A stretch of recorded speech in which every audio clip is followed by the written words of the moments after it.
पाते हैं सम्मान तपोबल से भूतल पर शूर, जाति जाति का शोर मचाते केवल कायर क्रूर।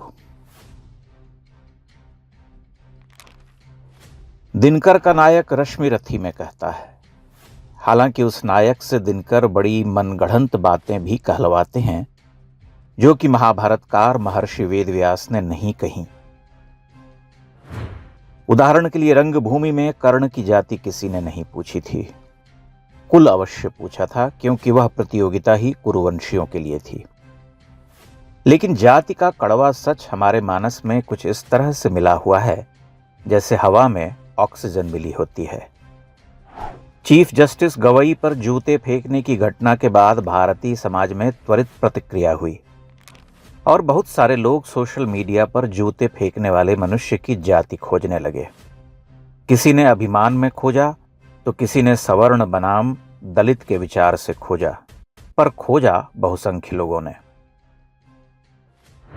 मेरा नाम है डॉक्टर राकेश किशोर। क्या कोई मेरी जात बता सकता? हो सकता है मैं भी दलित हूँ। यह जाति की खोज हमारे जीवन का परम सत्य है। आश्चर्य है कि हम आधुनिकता की सड़क पर सरपट दौड़ रहे हैं, तकनीक के अश्वों को हाँक रहे, लेकिन जाति की खोज हमने जारी रखी। कोई यूपीएससी की परीक्षा में प्रथम आया तो उसकी जाति की खोज शुरू हुई। कोई मेडिकल टॉपर बना तो लोगों ने उसकी जाति खोजी। शतरंज के खेल में प्राज्ञानंद और डी गुकेश की जातियां भी खूब खोजी गईं। अटकलबाजियों का आकाश जाति के चमकते सितारों से पट गया। सभी खुश हुए, सब ने अपनी मूंछों पर ताव दी।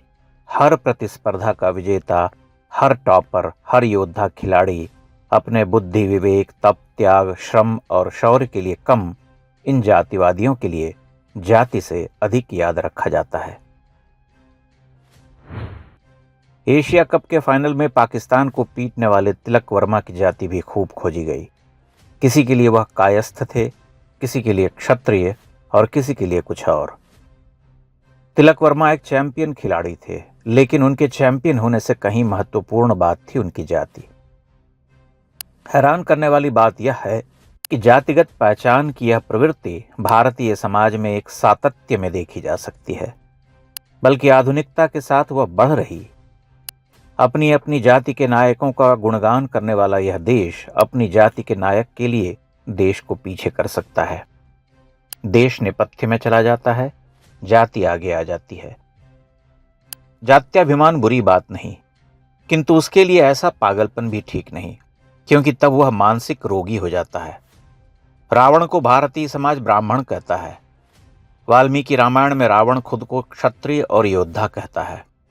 आप इससे सहमत नहीं होंगे, लेकिन यह एक सत्य है कि प्राचीन भारत का समाज इस मामले में कहीं अधिक लचीला और मुक्त था। उसने कर्म के आधार पर वर्ण बनाया था। आज भारतीय समाज को अगर अपनी सभ्यता संस्कृति की रक्षा करनी है तो जात्याभिमान के साथ राष्ट्राभिमान भी करना होगा और राष्ट्र के लिए जाति की जकड़बंदी का त्याग करना होगा, क्योंकि हर अच्छी बुरी घटना और सफलता असफलता के बाद जाति की खोज जातिगत विद्वेष और अंततः संघर्ष की ओर ले जा सकती है।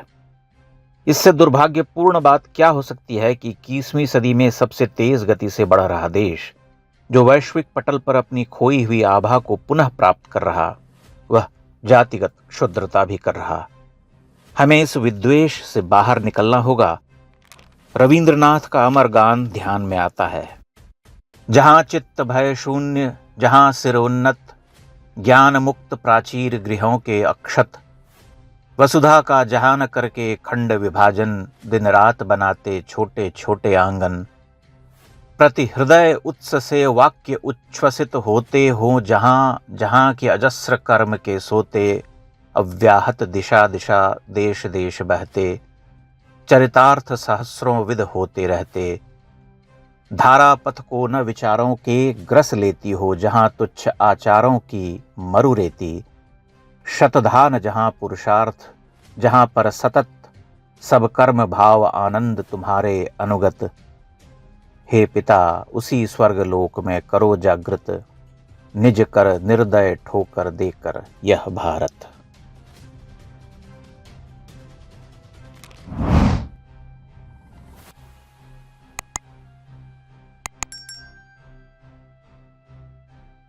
इंडेक्स ऑनलाइन के वीडियो समाज को समर्पित हैं। आप इनको डाउनलोड करके जैसे चाहे वैसे प्रयोग कर सकते हैं।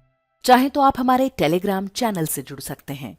वहां सारे नए पुराने वीडियो आपको मिल जाएंगे। हमारे सोशल मीडिया लिंक हर वीडियो के डिस्क्रिप्शन में होते हैं। हमारा एकमात्र उद्देश्य हिंदू समाज को जागृत और एकजुट करना है। इसमें सहभागी बने। धन्यवाद।